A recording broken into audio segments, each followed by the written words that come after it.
ক্রীড়া প্রতিযোগিতায় রাজ্যে প্রথম স্থানাধিকারীদের সংবর্ধনা রাজনগরে। রাজনগর ব্লকের বেলপুনি প্রাথমিক বিদ্যালয়ের কৃতি ছাত্র শিবলাল টুডু ও অংশগ্রহণকারী আরও কয়েকজন প্রতিযোগীকে রাজ্য স্তরের ক্রীড়া প্রতিযোগিতায় উচ্চলম্ফন বিভাগে রাজ্যে প্রথম স্থানাধিকারী হওয়ায় রাজনগর অপর বিদ্যালয় পরিদর্শকের অফিস থেকে সংবর্ধনা জানানো হয়। অনুষ্ঠানে উপস্থিত ছিলেন বীরভূম ডিপিএসসি চেয়ারম্যান ডক্টর প্রলয় নায়েক, রাজনগর পঞ্চায়েত সমিতির পূর্ত কর্মাধ্যক্ষ সুকুমার সাধু, রাজনগর চক্রের অপর বিদ্যালয় পরিদর্শক এবং শিক্ষক শিক্ষিকাবৃন্দ প্রমুখ। কৃতীদের সংবর্ধনা জানানোর পাশাপাশি তাদের হাতে উপহার তুলে দেওয়া হয়। এই দুজন জেলা থেকে রাজ্যে আর একজন রাজ্যের প্রথম স্থান অধিকার করেছে শিবলাল টুডু। তাদের উৎসাহ প্রদানের জন্য আমাদের এসআই ম্যাডামের উদ্যোগে আমাদের চেয়ারম্যান এসেছিলেন, সুদীপ এসেছিলেন, আমাদের সভাপতি আছে মাস্টারমশাইরা উদ্যোগ নিয়ে, এবং এইখানকার যে শিক্ষকের টিম তাদের সহযোগিতায় আজকে যে এদের অনুষ্ঠান, এই তিনজনের সেই উৎসাহ প্রদান করা এক কথায়, এবং সেইখান থেকে একটা বড় জিনিস উঠে এলো।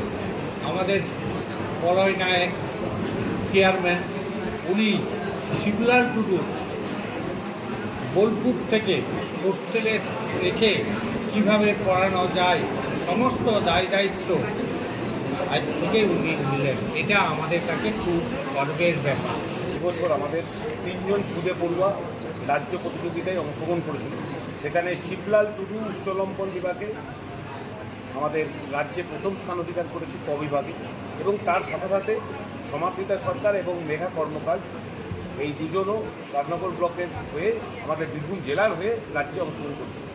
এই তিনজনকে আজকে মেনলি আমাদের রাজনগর ব্লকের এসআই ম্যাডামের নেতৃত্বে আমাদের পঞ্চায়েত সমিতির সভাপতি, সহসভাপতি এবং পূর্ত কর্মাধ্যক্ষ বিশিষ্ট সমাজসেবী সুকুমার তার নেতৃত্বে, এবং আমাদের শিক্ষক সংগঠন, এখানে শিক্ষকরা যারা রয়েছেন রাজনগর ব্লকে, তাদের সৌজন্যে সহযোগিতায় আজকে তাদেরকে একটু সম্বর্ধনা দেওয়া হলো। এখানে আমরা একটা জিনিস তাদেরকে সম্বর্ধনা দেওয়ার ক্ষেত্রে যেটা আমরা বোঝাতে চাইলাম যে তাদের উৎসাহ প্রদান করলাম।